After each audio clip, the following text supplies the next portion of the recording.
আত্মার বিশুদ্ধতা, আত্মার পরিষ্কার পরিচ্ছন্নতা।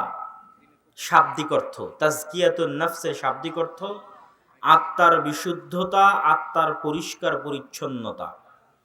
রাসূলুল্লাহ সাল্লাল্লাহু আলাইহি ওয়াসাল্লামের আত্মাকে সিনা, বুক কেটে, যেটাকে আমরা বাংলায় বলি, উর্দুতে বলি সিনা চাক করা, রাসূল সাল্লাল্লাহু আলাইহি ওয়াসাল্লামের বুক কেটে তার আত্মা কলিজা বের করে জমজমের পানি দিয়ে পরিষ্কার পরিচ্ছন্ন করে পুনরায় সেটা রাসূল সাল্লাল্লাহু আলাইহি ওয়াসাল্লামের বুকের মধ্যে স্থাপন করে সেলাই করে দেওয়া হয়, যার দাগ রাসূল সাল্লাল্লাহু আলাইহি ওয়াসাল্লামের বুকে ছিল। এই যে আল্লাহর রাসূলের আত্মাকে, নফসকে জমজমের পানি দিয়ে পরিষ্কার করা হলো, এই পরিষ্কার পরিচ্ছন্নতা মহা গুরুত্বপূর্ণ। আমাকে এবং আপনাকে মনে রাখতে হবে, আমরা আজকে যারা এই পৃথিবীতে অবস্থান করছি, আমাদের এই দেহ, আমাদের এই হাত, এই পা, এই চুল, আমাদের এই অঙ্গ প্রত্যঙ্গ, সকল কিছু পৃথিবীতে তৈরি হয়েছে। মায়ের পেটে যখন আমাদের নিথর দেহ ছিল, গোশতের টুকরা, গোশতের পিণ্ড ছিল, তখন ওই মায়ের পেটে তৈরি হওয়া, দুনিয়াতে তৈরি হওয়া, মায়ের পেটে তৈরি হওয়া ওই নিথর দেহ গোস্তপিণ্ডের মধ্যে ৪৪ দিন আল্লাহর পক্ষ থেকে নির্ধারিত ফেরেশতা নির্ধারিত দিনে মায়ের পেটে আসমান থেকে নিয়ে আসা রূহ ফুঁকে দিয়ে যায়। ফলত আমাদের শরীর দুনিয়াতে তৈরি হলেও আমাদের ভিতরে যে রূহ আছে, এটা কোথায় থেকে এসেছে? কথা বলতে হবে, কোথায় থেকে? আসমান থেকে। কোথায় থেকে? আসমান থেকে এসেছে। ওই যে রূহ আসার আগে আমার দেহ যেমন নিথর ছিল, রূহ আসার পরে বাচ্চা মায়ের পেটে লাথি মারা শুরু করে, নড়াচড়া শুরু করে। আবারও এক নির্ধারিত দিনে, এক নির্ধারিত সময়ে, আবারও এক নির্ধারিত ফেরেশতা আমাদের এই দুনিয়াতে তৈরি হওয়া ৫০, ৬০, ২০, ৩০ বছরে বড় হওয়া এই দেহের ভিতর থেকে আসমানি ওই রূহকে বের করে নিয়ে চলে যাবে। সেই দিন আবার আমাদের এই দেহটা মায়ের পেটে যেমন অথর গোস্তপিণ্ড ছিল, ওরকম গোস্তের টুকরার মতো পৃথিবীতে পড়ে থাকবে।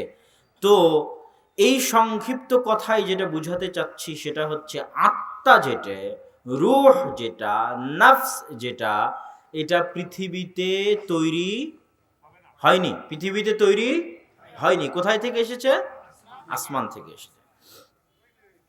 দ্বিতীয় পয়েন্ট, আল্লাহ সুবহানাহু তাআলা এই পৃথিবীকে যেইভাবে ডেভেলপ করেছেন, পৃথিবীর সিস্টেমকে যেইভাবে সাজিয়েছেন, মানুষ যেমন সফটওয়্যার তৈরি করে, গেম তৈরি করে, আল্লাহ সুবহানাহু তাআলা এই পৃথিবীর সিস্টেম যেভাবে সাজিয়েছেন, তাতে আল্লাহ সুবহানাহু তাআলা মানুষের এই অন্তরকে, মানুষের এই নফসকে পথভ্রষ্ট করার জন্য আগে থেকেই শয়তান প্রস্তুত করে রেখেছেন, ইবলিস এবং তার বিশাল বাহিনী। আর এই ইবলিস এবং বিশাল বাহিনীকে আল্লাহ ক্ষমতা দিয়েছেন যে তারা আমাদের এই নফসকে কন্ট্রোল করতে পারবে। আল্লাযী ইউওয়াসওয়িসু ফি সুদুরিন নাস, সবার মুখস্থ আছে সূরা নাসের মধ্যে। ওই শয়তান থেকে পরিত্রাণ চাই, যেই শয়তান মানুষের অন্তরে, মানুষের হৃদয়ে, মানুষের নফসে ওয়াসওয়াসা দিতে পারে। আমি আপনাকে যদি কোনো কথা বলতে চাই, কানে কানে বলতে হবে। আমার এই ক্ষমতা নাই যে ডাইরেক্ট আপনার অন্তরের মধ্যে একটা কথা দিয়ে দিব।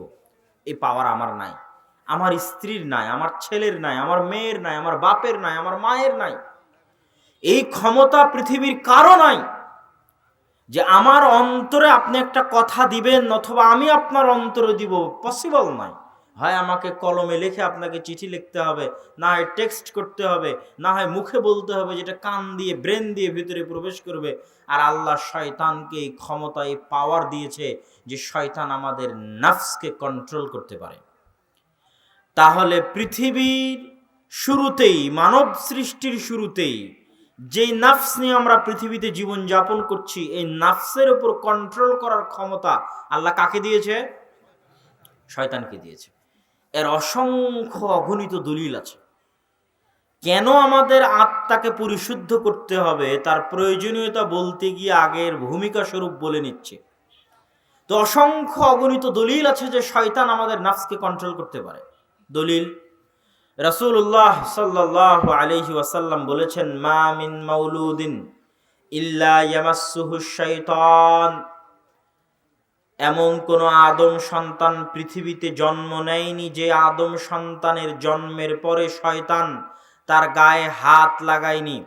হাত্তা ইয়াস্তাহিল্লা সারিখা, শয়তান যখন আদম সন্তানের জন্মের পরে তার গায়ে হাত লাগায় তখন ওই ছোট বাচ্চা চিৎকার করে কেঁদে ওঠে। এবং শয়তানের এই হাত লাগানো কৃত্রিম নয়, প্রকৃত, সত্যি, রিয়ালি। শয়তান আদম সন্তান জন্মের পরে তার গায়ে হাত লাগায়, তখন ওই আদম সন্তান চিৎকার করে কেঁদে ওঠে শয়তানের স্পর্শে। রাসূলুল্লাহ সাল্লাল্লাহু আলাইহি ওয়াসাল্লাম বলছেন, ইল্লা মারিয়াম ওয়া ইবনুহু ঈসা, তবে মারিয়াম এবং তার সন্তান ঈসা আলাইহিস সালাতু ওয়াস সালামের জন্মের পরে শয়তান তাদের গায়ে স্পর্শ করেনি।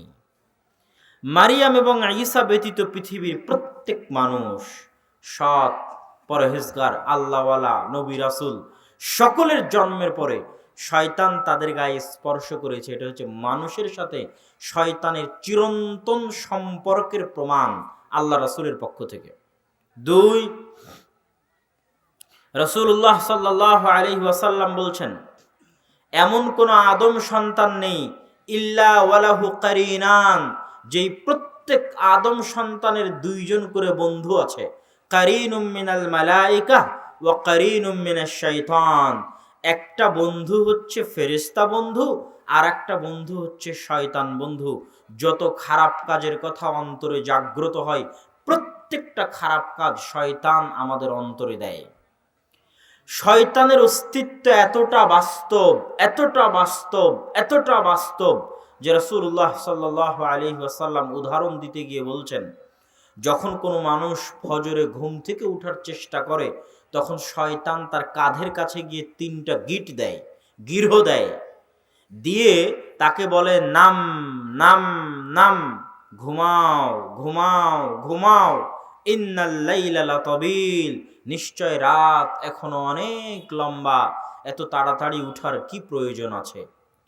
মানে বাস্তব উদাহরণ দিচ্ছে রাসূল সাল্লাল্লাহু আলাইহি ওয়াসাল্লাম, যে আমি ঘুম থেকে ফজরের সময় উঠার সময় আমার মনের মধ্যে যে কথা জাগতেছে, এই শীতের রাতে কেন উঠব, এত সুন্দর লেপের কম্বলের গরম ছেড়ে দিয়ে ওই ঠান্ডা পানি দিয়ে কেমনে ওযু করব, অতএব আরেকটু আরাম করি, আরেকটু ঘুমাই। আমার মনের মধ্যেই যে কথাটা জাগতেছে এটা আমার কথা নয়, এটা কার কথা?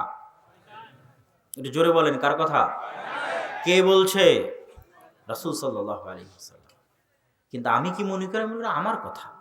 আমি হয়তো আমার আরামের জন্য, আমার শান্তির জন্য, আমার বিনোদনের জন্য ঘুমাচ্ছি।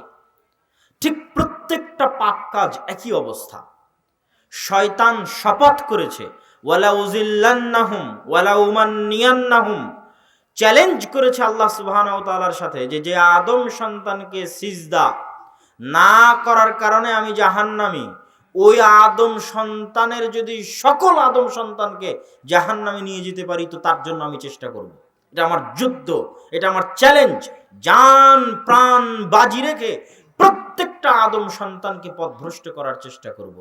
তখন আল্লাহ সুবহানাহু ওয়া তাআলা পাল্টা চ্যালেঞ্জ দিয়েছে, তুমি সারা দিন পরিশ্রম করে যদি আদম সন্তানকে গুনাহ করাও, আর আদম সন্তান দিন শেষে এসে যদি বলে, আল্লাহ গো আমাকে ক্ষমা করে দেন, আমি তোমার ওই চেষ্টার উপর পানি ঢেলে দিয়ে আদম সন্তানের গুনাহ ক্ষমা করে দেব। তুমি জাহান্নামে নিয়ে যাওয়ার জন্য চ্যালেঞ্জ দিয়েছো, গুনাহ করানোর চ্যালেঞ্জ, আমি ক্ষমার চ্যালেঞ্জ দিয়েছি, তবে আদম সন্তানকে ক্ষমা চাইতে হবে। শয়তান গুনাহ করাবে আর আল্লাহ সুবহানাহু ওয়া তাআলা বসে আছেন, আপনি ক্ষমা চাইবেন। শয়তানের বিরুদ্ধে চ্যালেঞ্জ দিয়ে আল্লাহ আপনাকে ক্ষমা করে জান্নাতে নিয়ে যেতে চায়। আল্লাহু আকবার। সম্মানিত উপস্থিতি, তাহলে শয়তানের অস্তিত্বের বাস্তবতা কতটা ভয়াবহ, কতটা ভয়ঙ্কর। এই যে পবিত্র কোরআন আমার সামনে আছে, এই পবিত্র কোরআনের শুরু থেকে নিয়ে শেষ পর্যন্ত আপনাকে চ্যালেঞ্জ দিলাম, আপনি পড়বেন আল্লাহ সুবহানাহু ওয়া তাআলা কাকে আমাদের সবচেয়ে বড় শত্রু বলছে। আল্লাহ সুবহানাহু ওয়া তাআলা পবিত্র কোরআনে অসংখ্য অগণিতবার বলেছে, ইন্নাশ শাইতানা লাকুম আদুউম মুবিন, শয়তান তোমাদের মহাশত্রু। লা তাত্তাবিউ খুতুওয়াতিশ শাইতান, তোমরা শয়তানের পদাঙ্ক অনুসরণ করিও না। আমরা মনে করি একজন সালাফ বলছেন, তিনি বলছেন মাইয়াগতাবানি লাইসা বিআদুউই, যে ব্যক্তি আমার গীবত করে ও আমার শত্রু নয়।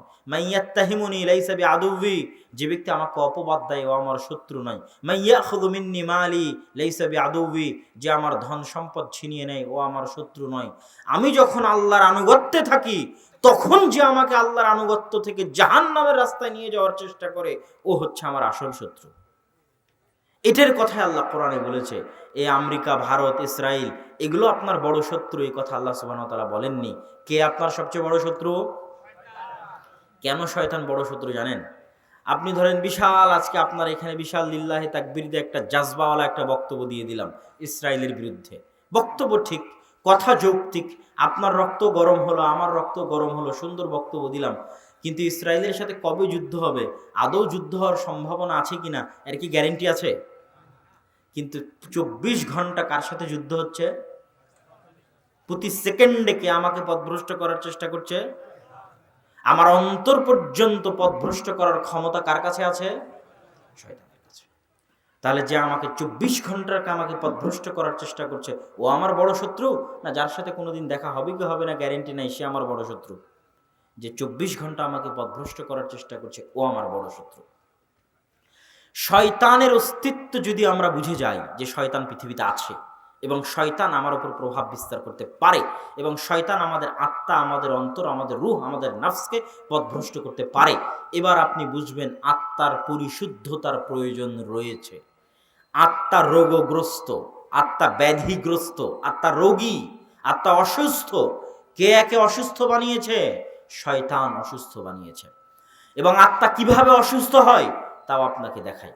আমরা দোয়া পড়ি কি, রব্বানা যালামনা আনফুসানা ওয়া ইল্লাম তাগফির লানা ওয়া তারহামনা লানাকুনান্না মিনাল খাসিরিন। হে আল্লাহ, যালামনা আনফুসানা, আমার আত্মার উপর, নাফসের উপর অত্যাচার করেছি। কোনো জিনিসের উপর যখন অত্যাচার করা হয় তখন এটা অসুস্থ হয়ে যায়, ভালো থাকে না। আমরা দোয়ার মধ্যে বলছি যে আল্লাহ গো, আমরা অত্যাচার করেছি। কেমনে অত্যাচার হয়? দোয়া মাসুরার মধ্যে বলছেন আল্লাহুম্মা ইন্নী যালামতু নাফসি, আল্লাহ আমি অত্যাচার করেছি। আমরা আমাদের নাফস, আত্মার উপর অত্যাচার করেছি। কেমনে আপনি আপনার আত্মা এবং নাফসের উপর অত্যাচার করলেন? দেখেন রাসূলুল্লাহ সাল্লাল্লাহু আলাইহি ওয়াসাল্লাম এই অত্যাচারের ধরন বর্ণনা করেছেন যে কিভাবে আমরা নাফসের উপর অত্যাচার করি। তিনি বলেন, ইন্নাল আবদা ইযা আখতা খাতিআতান, যখন কোনো বান্দা একটা গুনাহ করে, নুকিতাত ফি কলবিহি নুকতাতান সাউদা, তখন তার হৃদয়ের উপর একটা কালো দাগ পড়ে যায়। জালামনা, অত্যাচার হচ্ছে অন্ধকার, জুলম অন্ধকার, জুলমা অন্ধকার, কালো অন্ধকার, অত্যাচার অন্ধকার। যখন মানুষ কোনো গুনাহ করে তখন তার হৃদয়ের উপর একটা কালো দাগ পড়ে যায়। ফাস্তাগফারা ওয়া তাবা, যদি তওবা করে, ইস্তেগফার করে, অন্তর আগের অবস্থায় ফিরে যায়। আর যদি তওবা ইস্তেগফার না করে তাহলে কালো দাগ বাড়তে বাড়তে বাড়তে বাড়তে পবিত্র কোরআনে আল্লাহ সুবহানাহু ওয়া তাআলা বলেছেন, কাল্লা বাল রানা আলা কুলুবিহিম খাতামাল্লাহু আলা কুলুবিহিম, কালো কুচকুচে হয়ে আল্লাহ সুবহানাহু ওয়া তাআলার পক্ষ থেকে মোহর মারা হয়ে যায়। একদম নিষিদ্ধ যে সেখানে কোনো দ্বীনের কথা, হকের কথা প্রবেশ করবে, এরকম কোনো সুযোগ থাকে না, রাস্তা বন্ধ হয়ে যায়। এই কথা রাসূলুল্লাহ সাল্লাল্লাহু আলাইহি ওয়াসাল্লাম বলেছেন। এইভাবে প্রত্যেকটা কালো দাগ এই হৃদয়ের উপর একটা অত্যাচার। সম্মানিত উপস্থিতি, আত্মার বিশুদ্ধতার যে গুরুত্ব আছে, প্রয়োজনীয়তা আছে, এ কথা স্বয়ং রাসূল বলেছেন, এ কথা স্বয়ং আল্লাহ সুবহানাহু ওয়া তাআলা বলেছেন। দলিল, আল্লাহ সুবহানাহু ওয়া তাআলা পবিত্র কোরআন মাজিদে বলছেন, ক্বাদ আফলাহা মান তাযাক্কা, ওই ব্যক্তি সফল কাম যে তার আত্মাকে পরিশুদ্ধ করলো। ওই ব্যক্তি সফল কাম যে তার আত্মাকে পরিশুদ্ধ করলো। ইয়াউমা লা ইয়ানফাউ মালুন ওয়ালা বানুন, যেই দিন মানুষের ধন সম্পদ কোনো কাজে আসবে না, যেই দিন মানুষের সন্তান সন্ততি কোনো কাজে আসবে না, ওই দিন একমাত্র কাজে আসবে ইল্লা মান আতা বিকলবিন সালিম, যে পরিচ্ছন্ন পরিষ্কার আত্মা নিয়ে কিয়ামতের মাঠে উপস্থিত হবে, বিশুদ্ধ আত্মা নিয়ে কিয়ামতের মাঠে উপস্থিত হবে। একমাত্র বিশুদ্ধ পরিচ্ছন্ন আত্মাই কিয়ামতের মাঠে মানুষের কাজ দিতে পারে, মানুষের উপকার করতে পারে। রাসূলুল্লাহ সাল্লাল্লাহু আলাইহি ওয়াসাল্লাম বলছেন, আলা ইন্না ফিল জাসাদি মুদগাতুন, শুনে রাখো হে দুনিয়ার মানুষ, এই পুরো শরীরটা যদি একটা সেনাবাহিনী হয়, এই হাত একটা সেনা সদস্য, এই হাত একটা সেনা সদস্য, চোখ একটা সদস্য, নাক একটা সদস্য, কান একটা সদস্য, এগুলো যদি বিশাল সেনাবাহিনীর এক একটা সদস্য হয়, তাহলে এদের প্রধান সেনাপতি হচ্ছে তোমাদের বুকের ভিতরে থাকা একটা গোস্তপিণ্ড। ফাইন সালুহাত সালুহা সাইরুল জাসাদ, যদি এই গোস্তপিণ্ডটা সৎ হয়ে যায়, পরিষ্কার পরিচ্ছন্ন হয়ে যায়, তাহলে বাকি যে সদস্য আছে এরাও ঠিক হয়ে যাবে। আর এটা যদি কলুষিত হয়, নোংরা হয়, অপরিষ্কার অপরিচ্ছন্ন ময়লা হয়ে যায়, তাহলে বাকি অঙ্গ প্রত্যঙ্গ কোনোদিন ঠিক থাকতে পারবে না। কেননা বাকি অঙ্গ প্রত্যঙ্গ এই হৃদয়ের কথাই চলে, এর আদেশে চলে, এর অনুসরণে চলে। অতএব তোমাদের জন্য জরুরি কর্তব্য হচ্ছে এটাকে পরিচ্ছন্ন করা, এটাকে পরিশুদ্ধ করা, এটাকে প্রশিক্ষিত করা। সম্মানিত উপস্থিতি, আল্লাহ সুবহানাহু ওয়া তাআলা পবিত্র কোরআন মাজিদে মানুষের আত্মার পরিশুদ্ধতার গুরুত্ব বলতে বলতে এই পর্যায়ে বলেছেন যে রাসূলকে পাঠানোই হয়েছে সাহাবীদের আত্মাকে বিশুদ্ধ করার জন্য। আল্লাহ রাসূলের আত্মা তো আল্লাহ জিবরাইল দিয়ে জমজমের পানি দিয়ে পরিষ্কার করে দিলেন, সাহাবীদের আত্মাকে কে বিশুদ্ধ করবে? রাসূল সাল্লাল্লাহু আলাইহি ওয়াসাল্লাম বিশুদ্ধ করবেন। যেমন আল্লাহ সুবহানাহু ওয়া তাআলা পবিত্র কোরআন মাজিদে বলছেন, হুয়াল্লাযী বাআসা ফিল উম্মিয়িনা রাসূলা, সেই সত্তা যিনি তোমাদের মধ্যে রাসূলকে প্রেরণ করেছেন। কেন জানো? ইয়াতলু আলাইহিম আয়াতিহি, আল্লাহর কিতাব কোরআন থেকে তোমাদের মাঝে আয়াত পড়ে শোনাবে, ওয়া ইউযাক্কিহিম, এবং তোমাদের আত্মাকে পরিচ্ছন্ন করবে, বিশুদ্ধ করবে, পরিষ্কার করবে। এই জন্য তোমাদের মধ্যে পাঠানো হয়েছে। সকল কিছুর মূল হচ্ছে আমাদের আত্মা, আমাদের হৃদয়, আমাদের রূহ। সম্মানিত উপস্থিতি, যেহেতু সকল কিছুর মূল আমাদের আত্মা, আমাদের হৃদয়, আমাদের রূহ, এবং আমাদের যাবতীয় দুনিয়াবী এবং পরকালীন সফলতার মূল ভিত্তি আমাদের রূহ, আমাদের নফস, এবং যেহেতু শয়তান আমাদের শত্রু এবং শয়তানের কন্ট্রোল ক্ষমতা আছে আমাদের রূহের উপর, নফসের উপর, এবং 24 ঘন্টা শয়তান আমাদেরকে পথভ্রষ্ট করতেছে, সেহেতু আমাদের কি প্রয়োজন নেই যে আমরা শয়তানের বিরুদ্ধে যুদ্ধ করার জন্য আমাদের এই রূহ, আমাদের এই নফস, আমাদের এই আত্মাকে পরিশুদ্ধ করব? প্রয়োজন আছে না নাই? আমাদের আত্মাকে প্রশিক্ষিত করব, প্রয়োজন আছে না নাই? আছে। তাহলে কিভাবে আমরা আমাদের আত্মাকে পরিষ্কার করব, পরিচ্ছন্ন করব, প্রসিদ্ধ করব, প্রশিক্ষিত করব? এই বিষয়ে দেখি রাসূলুল্লাহ সাল্লাল্লাহু আলাইহি ওয়াসাল্লাম কি বলেন এবং আল্লাহ সুবহানাহু ওয়া তাআলা কি বলেন। সম্মানিত উপস্থিতি, আত্মাকে পরিশুদ্ধ করার ক্ষেত্রে 1 নাম্বার জরুরি কর্তব্য, রূহ নফসকে পরিশুদ্ধ করার ক্ষেত্রে 1 নাম্বার জরুরি কর্তব্য তাওহীদ। এই আত্মার সবচেয়ে বড় সমস্যা হচ্ছে এই আত্মা দাসত্ব পছন্দ করে, ভীত সন্ত্রস্ত হয়ে যায়। কেননা আল্লাহ সুবহানাহু ওয়া তাআলা আমাদের ভীত করেই সৃষ্টি করেছেন। ইন্নাল ইনসানা খুলিকা হালুআ, মানুষ হচ্ছে ভীত জীব, সন্ত্রস্ত জীব। যেহেতু আমরা ভীত সন্ত্রস্ত, এই জন্য আমরা দাসত্ব গ্রহণ করি খুব দ্রুত, এবং পৃথিবীর প্রতিটা মানুষই, প্রতিটা আত্মাই দাস, গোলাম। কিভাবে? যেমন আপনাকে যদি বলি যে এই চাকরিটা হারাম চাকরি, ছাড়তে হবে, আপনি বলবেন যে হারাম চাকরি ছাড়ে যদি বেতন বন্ধ হয়ে যায়, ইনকাম বন্ধ হয়ে যায়, আমার ছেলে মেয়েকে আমি খাওয়াবো কি? তাহলে আপনি দাস, গোলাম, সৎ সাহস নেই, আপনার হৃদয় বিক্রি হয়ে গেছে কিসের কাছে? টাকার। কিসের কাছে? টাকার কাছে। বলেন মুখে দাড়ি রাখলে চাকরি বাদ হয়ে যাবে, তাহলে রিজিকের ভয়ে আপনি দাড়ি কেটে ফেলেছেন। তাহলে এই যে ভীত সন্ত্রস্ততা, এই যে দাসত্ব, এই দাসত্বটা হচ্ছে টাকার কাছে দাসত্ব, হীনম্মন্যতা। এরকম প্রত্যেকটা লেভেলে আমাদের অন্তরে দাসত্ব আছে। যেমন আমি ক্ষমতা ছাড়তে পারছি না, কেন? আমি হচ্ছে ক্ষমতার দাস, গোলাম। আবু বকর রাদিয়াল্লাহু তাআলা আনহু এরকম শত দাসত্বের উপরে ছিলেন। তিনি 100 বার ক্ষমতা ছাড়তে রাজি, 100 বার ক্ষমতা গ্রহণ করতে রাজি, যদি রাসূলুল্লাহ সাল্লাল্লাহু আলাইহি ওয়াসাল্লাম এবং পবিত্র কোরআনের কোনো আদেশে হেরফের হয়, ওই ক্ষমতায় উনি থাকতে ইচ্ছুক নন। কেননা উনি গোলাম বা দাস নন। ওইভাবে তার আত্মাকে উনি পরিশুদ্ধ করেছে। আমরা কেউ মোবাইলের গোলাম, কেউ ফেসবুক, ইউটিউব, টুইটারের গোলাম, কেউ বিড়ি সিগারেটের গোলাম, কেউ মদের গোলাম, কেউ জুয়ার গোলাম, কেউ খেলা দেখার গোলাম, কেউ ভিডিও গেমের গোলাম। যেইটা ছাড়া মনে হয় যে আমি বাঁচতে পারি না, অথচ এটা ক্ষতিকর, তারপরেও আমি করছি, তো নিশ্চিত জেনে রাখবেন আমি ওটার গোলাম। তাহলে আমাদের এই অন্তরের মধ্যে দাসত্ব আছে। সবচেয়ে বড় দোষ, সবচেয়ে বড় ত্রুটি যেটা শয়তান আমাদের অন্তরে বিস্তার করে রেখেছে, সেটা হচ্ছে শয়তান কোনো না কোনোভাবে চায় যে আমরা তার গোলাম হই, আমরা তার দাস হই, তার দাসত্ব গ্রহণ করি। ইবাদুশ শয়তান, সব শয়তানের দাসত্ব গ্রহণ করুক, করে শয়তান চায়।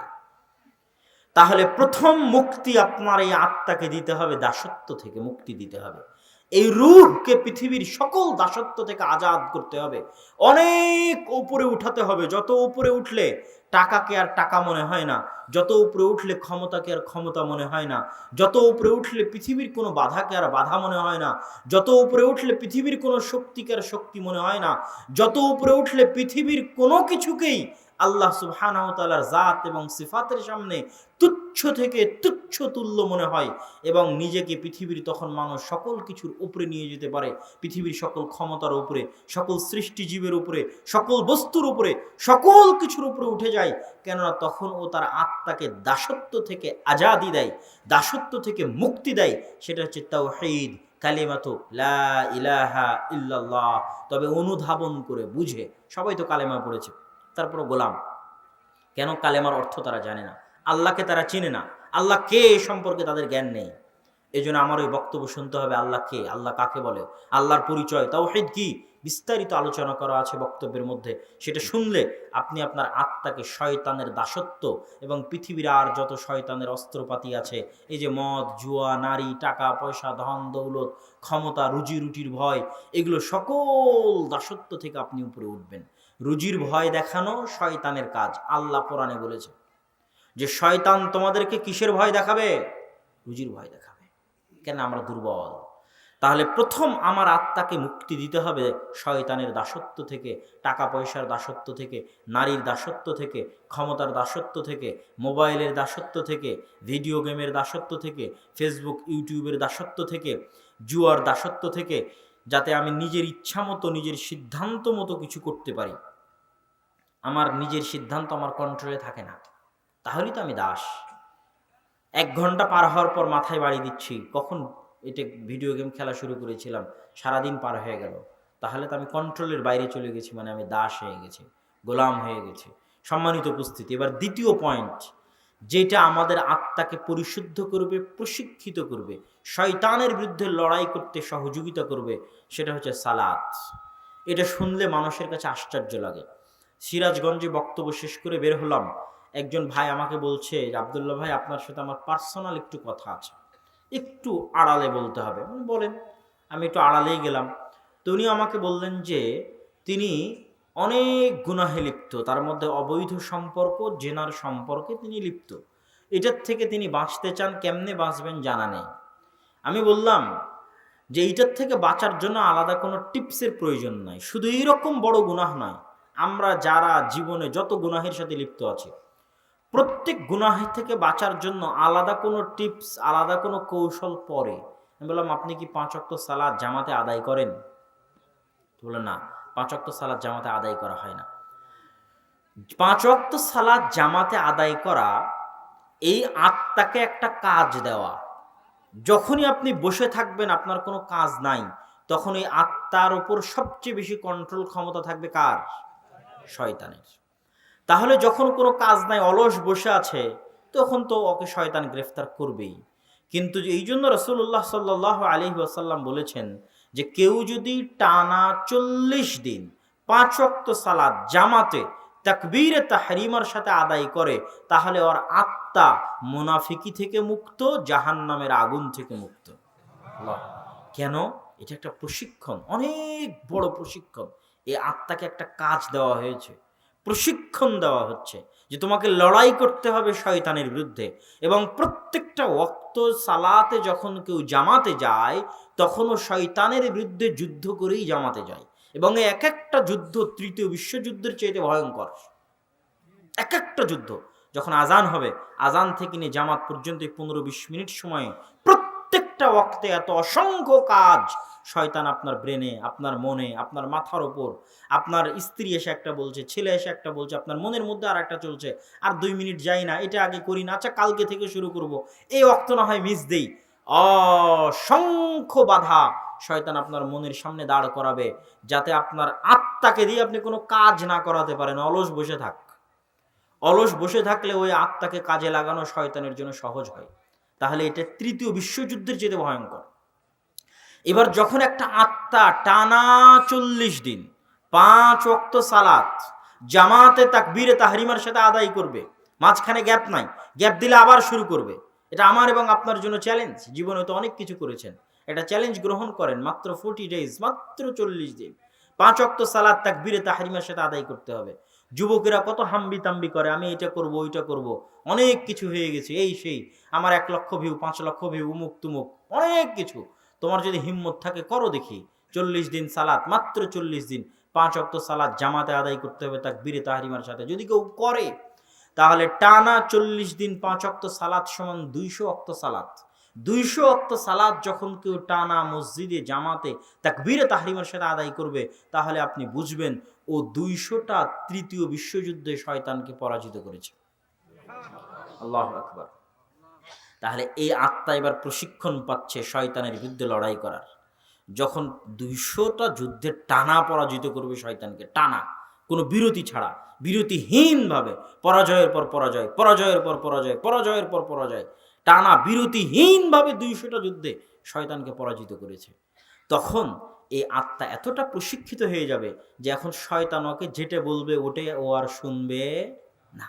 ওর নিজে নিজে ডিসিশন নেওয়ার বা আমার এবং আপনার নিজেদের আত্মার উপর কন্ট্রোল ক্ষমতা থাকবে, যে না এটা করা যাবে না, এটা করব। এখন তো কোনো কন্ট্রোল ক্ষমতা নাই, শয়তান যা বলছে তাই করছে, যখন যেটা শয়তান করতে বলছে সেটাই করছে। উই হ্যাভ নো কন্ট্রোল পাওয়ার। আমাদের কোনো কন্ট্রোল ক্ষমতা নাই আমাদের নিজের নফসের উপর, নিজেদের আত্মার উপর। যখন খাবার দেখছি পেট ভরে খেয়ে নিতে হবে, বাস, কোনো কন্ট্রোল নাই। যখন দেখছি মোবাইলে একটা অশ্লীল ছবি আসতেছে, ওটা দেখে শেষ করে দিতে হবে, কোনো কন্ট্রোল নাই। যখন দেখতেছি এখানে হারাম টাকা পাওয়া যাচ্ছে, ইনকাম করে নিতে হবে, কোনো কন্ট্রোল নাই। যখন দেখতেছি এখানে বিড়ি সিগারেট আছে, খেয়ে ফেলে দিতে হবে, কোনো কন্ট্রোল নাই। যখন দেখতেছি এখানে একটা মেয়ের মোবাইল নাম্বার পাওয়া যাচ্ছে, ফোন দিয়ে গল্প করতে হবে, কোনো কন্ট্রোল নাই। তাহলে কোনো কন্ট্রোল ক্ষমতা নেই। এই জন্য কন্ট্রোল ক্ষমতা নাই কেন?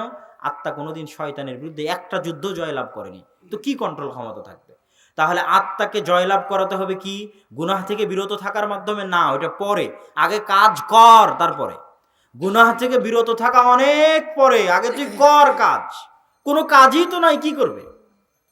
তো একটাই কাজ আল্লাহ সুবহানাহু ওয়া তাআলা এই জন্য দিয়েছে, সেটা হচ্ছে 5 ওয়াক্ত সালাত। এইটাই একটা কাজ। এইটা যদি করার মধ্যে কেউ থাকে, তাহলে আত্মাকেও আদেশ মানাতে পারতেছে, ইউ হ্যাভ ডু। এই আত্মা এটা করতে হবে, কিন্তু এখন ফজরের নামাজ পড়তে হবে, এখন জোহরের নামাজ পড়তে হবে। এই যে অর্ডার, ও আপনার অর্ডার মানতেছে, আস্তে আস্তে ওকে আপনি কাজ করাচ্ছেন।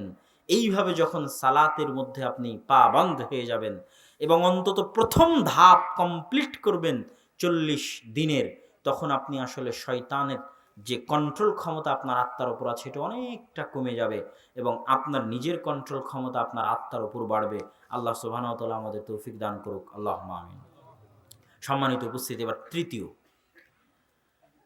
তৃতীয় পদ্ধতি, আত্মাকে প্রশিক্ষিত করার, প্রশিক্ষণ দেওয়ার, পরিশুদ্ধ করার তৃতীয় কাজ বলার আগে মাঝখানে আরেকটা কথা বলিনি, যে ইসলামে যত হুকুম আহকাম আছে, সব হুকুম আহকাম দিন শেষে আত্মাকে পরিশুদ্ধ রাখার জন্যই।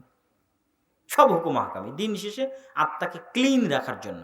যেমন সিয়াম, রমজান মাসের রোজা, এটা একটা প্রশিক্ষণ। না খেয়ে থাকতে হবে, গুনাহ বিরত থাকতে হবে, এটা একটা প্রশিক্ষণ। আত্মাকে কন্ট্রোল করা, যে না খাওয়া যাবে না, না গুনাহ করা যাবে না, কেন আমি রমজান মাসে আছি, এটা একটা প্রশিক্ষণ, অন কাইন্ড অফ প্র্যাকটিস, যে আপনি আত্মাকে কন্ট্রোল করা শিখতেছেন। এরকম প্রত্যেকটা জায়গায়, যেমন আমাদের অন্তরের অসংখ্য ব্যাধি আছে, খালি যেগুলোই ব্যাধি তা নয়, লোভ লালসা ব্যাধি, কৃপণতা ব্যাধি, জাকাত দিতে হবে। যখন জোরপূর্বক আপনার কাছ থেকে টাকা বের হয়ে গেল, আস্তে আস্তে আপনি উদার হওয়া শিখবেন, কৃপণতা থেকে বের হবেন, লোভ লালসা থেকে বের হবেন, আপনার আত্মা পরিষ্কার হবে। জাকাতের ক্ষেত্রে আল্লাহ বলেছে মানুষের আত্মা পরিষ্কার করার জন্য জাকাত দিতে হবে। তারপরে চক্ষু নিচু রাখার ক্ষেত্রে আল্লাহ সুবহানাহু ওয়া তাআলা বলেছেন আত্মা পরিষ্কার রাখার জন্য চক্ষু নিচু রাখতে হবে। ওগুলো বিষয় আমি বিস্তারিত বলবো। তো তৃতীয় পদ্ধতি বলার আগে মাঝখানে যেটা বললাম, ইসলামের যত হুকুম আহকাম আছে সবগুলোর মূল উদ্দেশ্য হচ্ছে আমাদের নফস যেন ক্লিন এবং পরিষ্কার থাকে। তৃতীয় যে কাজ দিয়ে আমরা আমাদের আত্মাকে প্রশিক্ষিত করতে পারবো, পরিশুদ্ধ করতে পারবো, শয়তানের বিরুদ্ধে লড়াই করতে পারবো, সেটা হচ্ছে, এইটা জানার আগে আরেকটা জিনিস আমাদের জানতে হবে, শয়তান কোন কোন মাধ্যম দিয়ে সবচেয়ে বেশি আমাদের আত্মাকে পরাস্ত করে। এক, আমাদের চোখ দিয়ে সবচেয়ে বেশি পরাস্ত করে আমাদের আত্মাকে। দুই, আমাদের জিহ্বা দিয়ে আমাদের আত্মাকে সবচেয়ে বেশি পরাস্ত করে। তিন, আমাদের কান দিয়ে আমাদের আত্মাকে সবচেয়ে বেশি পরাস্ত করে। এগুলো প্রত্যেকটা ডাইরেক্ট কানেকশন আছে রুহের সাথে। তার মধ্যে সবচেয়ে বড়টা হচ্ছে জিহ্বা। কত হাদিস নেবেন জিহ্বার ওপর। শাইখ আব্দুর রাজ্জাক বিন ইউসুফের কোনো একটা বক্তব্য যদি শুনেন জিহ্বার ওপর, অসংখ্য হাদিস পাবেন। রাসূলুল্লাহ সাল্লাল্লাহু আলাইহি সাল্লাম বলছেন, তোমরা যত আমল করো না কেন ইসলামের, সব আমলের রাজা হচ্ছে এই জিহ্বা। এটাকে যদি কন্ট্রোলে রাখতে পারো তাহলে সব কিছু ঠিক আছে, না হলে কিছুই নাই। তাহলে এই জিহ্বা, এটা হচ্ছে শয়তানের একটা অস্ত্র, যেটা দিয়ে শয়তান আমাদের রুহের উপর অ্যাটাক করতে পারে। কিভাবে? আমি মুখ দিয়ে আউল ফাউল বলবো, গীবত করব, তোহমত দেব, অপবাদ দেব, গল্প গুজব করব, প্রত্যেকটা কথাই লেখা হচ্ছে কোন কথার কারণে যে জাহান্নামে চলে যাব। সবচেয়ে সহজ যে মাধ্যমে শয়তান আমাকে জাহান্নামে নিয়ে যেতে পারে, এটা জিহ্বা। যেহেতু জিহ্বার উপর আমাদের কন্ট্রোল ক্ষমতা সবচেয়ে কম, আর এটাকে আমরা সবচেয়ে হালকা মনে করি, সবচেয়ে পাতলা মনে করি। মা বোনেরা এক জায়গায় বসলেই শুরু হয়ে গেল, উইদাউট এনি কন্ট্রোল জিহ্বা চলতেছে। আমরা এক জায়গায় গাড়িতে উঠলে শুরু হয়ে গেল, উইদাউট এনি কন্ট্রোল জিহ্বা চলতেছে। গালিগালাজ থেকে শুরু করে, তারপরে গীবত তোহমত থেকে শুরু করে, অযথা আউল ফাউল কথা থেকে শুরু করে, মিথ্যা কথা থেকে শুরু করে, মজাক থেকে শুরু করে, সব কিছু প্রত্যেকটা আমরা জিহ্বা দিয়ে করতেছি। আর এই কোনটার কারণে যে জাহান্নামে চলে যাবো আমরা জানি না। তাহলে অতি সহজে যেটা দিয়ে শয়তান আমাদের জাহান্নামে নিয়ে যেতে পারে, এটা জিহ্বা। তাহলে এই জিহ্বার বিপরীত যেটা, সেটা হচ্ছে তৃতীয় কাজ, যেটা দিয়ে আমরা শয়তানের বিরুদ্ধে আত্মাকে পরিশুদ্ধ রাখবো, সেটা হচ্ছে আল্লাহর জিকির। সেটা কি? আল্লাহর জিকির। লিসানুন যাকির, যেই জিহ্বা আউল ফাউল বকে না, গীবত তোহমত করে না, অযথা পেঁচাল পাড়ে না, গল্প গুজব করে না, আড্ডা পিটে না, লিসানুন যাকির, বরং প্রতি পদক্ষেপে, প্রতি ধাপে ধাপে যেই জিহ্বা কার নাম উচ্চারণ করে? আল্লাহর নাম উচ্চারণ করে। তাহলে প্রতি ধাপে ধাপে আল্লাহর নাম উচ্চারণ করার বিরুদ্ধে শয়তানের কি সম্পর্ক, আশ্চর্য হবেন। রাসূলুল্লাহ সাল্লাল্লাহু আলাইহি ওয়াসাল্লাম যত দোয়া দিয়েছেন, প্রত্যেকটা দোয়াকে উনি শয়তানের সাথে রিলেট, কানেক্টেড করেছেন, প্রত্যেকটা দোয়া। আমি আপনাকে একটা একটা করে উদাহরণ দিই। রাসূলুল্লাহ সাল্লাল্লাহু আলাইহি সাল্লাম বলছেন, ইযা দাখালা আহাদুকুম ফি বাইতি, যখন তোমাদের কেউ বাড়িতে প্রবেশ করে তখন যেন বলে আসসালামু আলাইকুম। আসসালাম আল্লাহর নাম। যদি আসসালামু আলাইকুম বলে, বাড়ি থেকে শয়তান পালাবে। যদি আসসালামু আলাইকুম না বলে, শয়তান বলবে বাড়ি তোমাদের থাকার জায়গা, খাওয়ার জায়গা। তাহলে সালাম দেওয়ার সাথে কাকে সম্পৃক্ত করলেন আল্লাহ রাসূল? কাকে সম্পৃক্ত করলেন? শয়তান। এটা একটা ধাপ, বাড়িতে প্রবেশ করা আমার জীবনের একটা ধাপ। ওটার মধ্যে আল্লাহর জিকির সংযুক্ত করা হয়েছে। আসসালামু আলাইকুম বলার সাথে শয়তানের সম্পর্ক, কেননা শয়তান আমাদের রূহ, নফস, আমাদের আত্মা কন্ট্রোল করতে পারে। ইযা আকালা আহাদুকুম লাম ইয়াযকুর ইসমাল্লাহ, যখন তোমাদের কেউ খায় যদি বিসমিল্লাহ বলে, শয়তান খাবে না। যদি বিসমিল্লাহ না বলে, ওর সাথে শয়তান খাবে। তাহলে খাওয়া এটা আমাদের জীবনের একটা কাজ, একটা ধাপ। ওই ধাপে আল্লাহর নাম উচ্চারণ করতে বলা হচ্ছে লিসানুন যাকির, ওই জিহ্বা যে আল্লাহর নাম স্মরণ করে ধাপে ধাপে। আল্লাহর নাম স্মরণ করাকে কার সাথে সম্পৃক্ত করা হলো? শয়তানের সাথে। টয়লেটে প্রবেশ করবে, আল্লাহুম্মা ইন্নী আউযু বিকা মিনাল খুবুসি ওয়াল খাবাইস, কার থেকে বাঁচতে? শয়তান থেকে বাঁচতে। স্ত্রীর সাথে যাচ্ছে, সাংসারিক জীবনে দোয়া পড়বে, বিসমিল্লাহি আল্লাহুম্মা জান্নিবনা শাইতান ওয়া জান্নিবি শাইতানা মা রাযাকতানা, কার থেকে বাঁচতে? শয়তান থেকে বাঁচতে। যেন পেটে যে সন্তান আসবে সেটাকে যেন শয়তান ক্ষতিগ্রস্ত করতে না পারে। সন্তানকে কোলে নিবে, কোলে নিয়ে কি দোয়া পড়বে? আউযু বিকালিমাতিল্লাহি তাম্মা মিন কুল্লি শাইতানিন ওয়া হাম্মা ওয়া মিন কুল্লি আইনিন লাম্মা। কার থেকে বাঁচতে? ওই ছোট বাচ্চাকে কার থেকে বাঁচাতে? শয়তান থেকে বাঁচাতে। কত নিবেন? ইসলামের প্রত্যেকটা ধাপে ধাপে যে দোয়া শেখানো হয়েছে, প্রত্যেকটা দোয়া কার থেকে বাঁচতে শেখানো হয়েছে? শয়তানের থেকে বাঁচতে শেখানো হয়েছে। তাহলে আমাদের তৃতীয় কাজ, যদি আমাদের আত্মাকে শয়তানের কন্ট্রোল থেকে বাইরে রাখতে চাই, নিজের কন্ট্রোলে রাখতে চাই, তাহলে জীবনের প্রতিটা ধাপে যে দোয়াগুলো রাসূল সাল্লাল্লাহু আলাইহি ওয়াসাল্লাম শিখিয়ে দিয়েছেন, ওই প্রতিটা দোয়া আমরা যত বেশিভাবে আমাদের জীবনের মধ্যে সম্পৃক্ত করব, শয়তানের কন্ট্রোলের বাইরে আমরা ততটা চলে যাব এবং আমার আত্মা স্বাধীন থাকবে, আমরা স্বাধীন থাকব।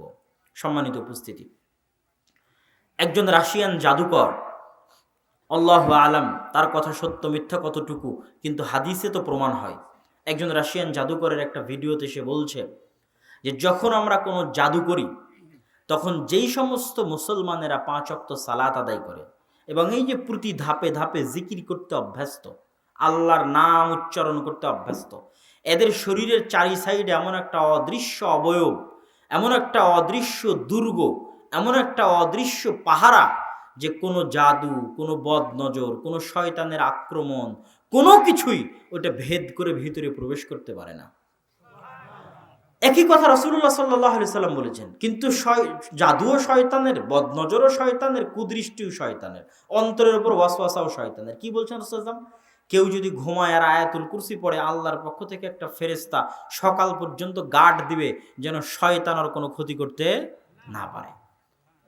তাহলে এই যে প্রতি ধাপে ধাপে দোয়া, বিসমিল্লাহির রাহমানির রহিম ইসমি শাইউন ফিল আরদি ওয়ালা ফিস সামা ওয়া হুয়াস সামিউল আলিম, কেউ যদি সকালে বলে সন্ধ্যা পর্যন্ত শয়তান আর কোনো ক্ষতি করতে পারবে না, সন্ধ্যায় বললে সকাল পর্যন্ত শয়তান আর কোনো ক্ষতি করতে পারবে না।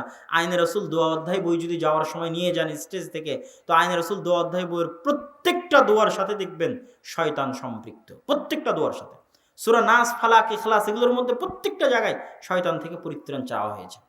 তাহলে শয়তান আমাদের ভয়ঙ্কর শত্রু। শয়তান থেকে বাঁচতে 1 নাম্বার তাওহীদ, 2 নাম্বার সালাত, 3 নাম্বার কি বলেন তো? জিকির। 3 নাম্বার কি? কেননা শয়তানের সবচেয়ে বড় অস্ত্র জিহ্বা। এই জিহ্বাকে এখন শয়তানের বিরুদ্ধে প্রয়োগ করতে হবে। আউল ফাউল বকা বন্ধ, গল্পগুজব বন্ধ, গীবত তহমত বন্ধ, তাহলে শয়তান বিপদে। জিহ্বা এখন কি কাজে লাগবে?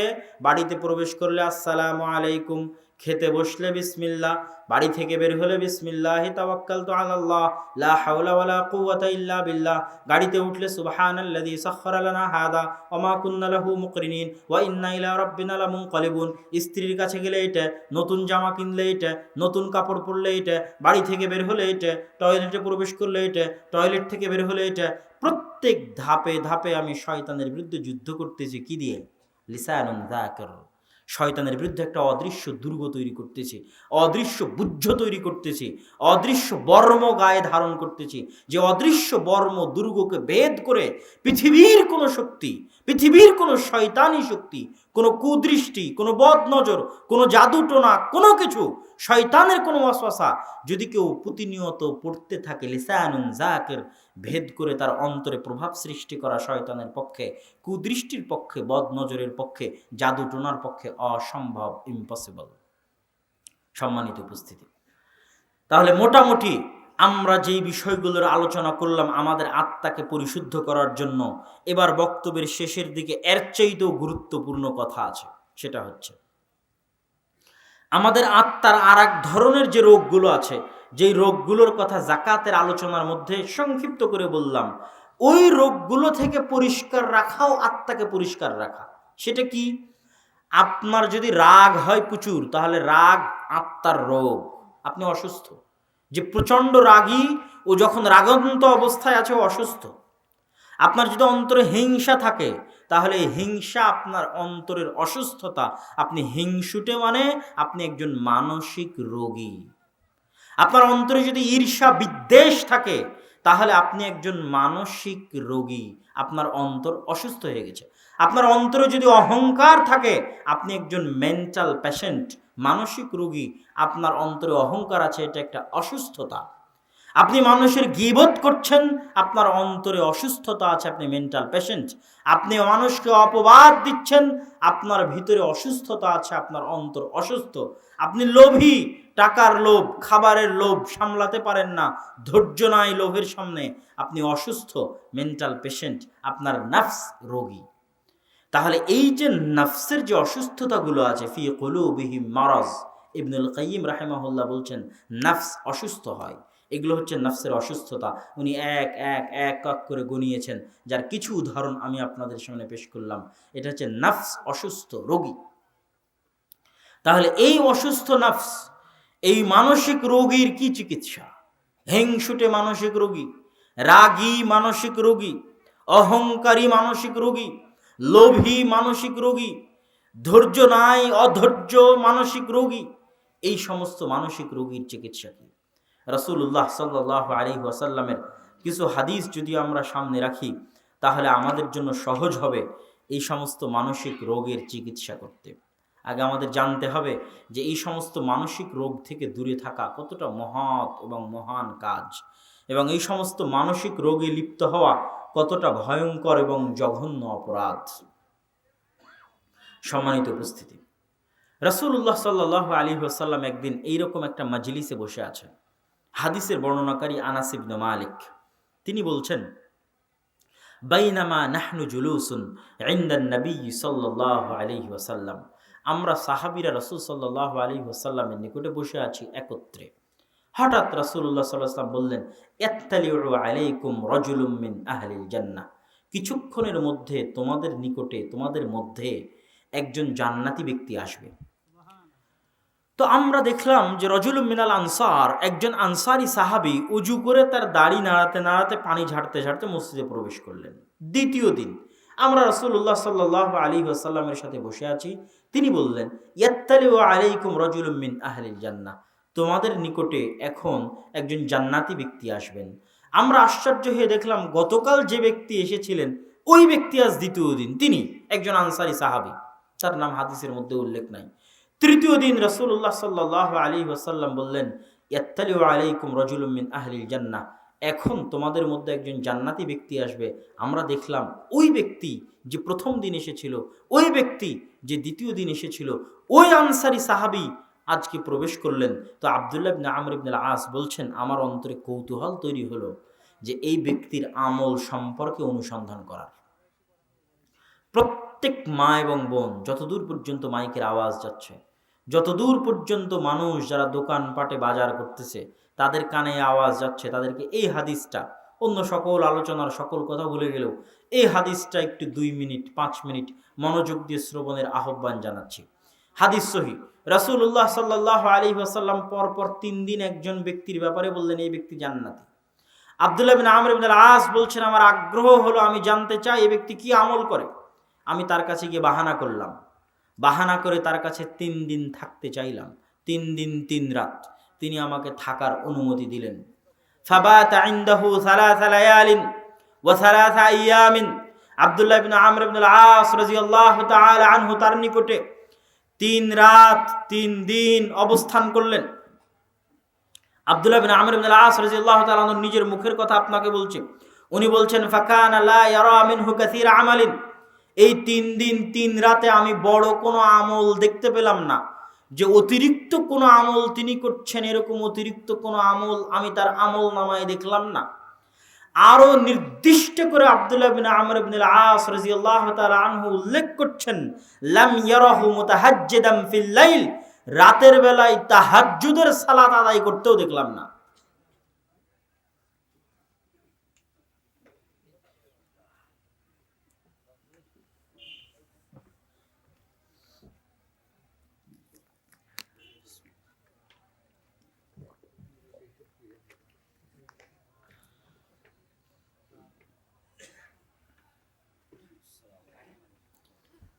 সম্মানিত উপস্থিতি, আব্দুল্লাহ ইবনে আমর ইবনে আল আস এই ব্যক্তির নিকটে 3 রাত 3 দিন অবস্থান করলেন।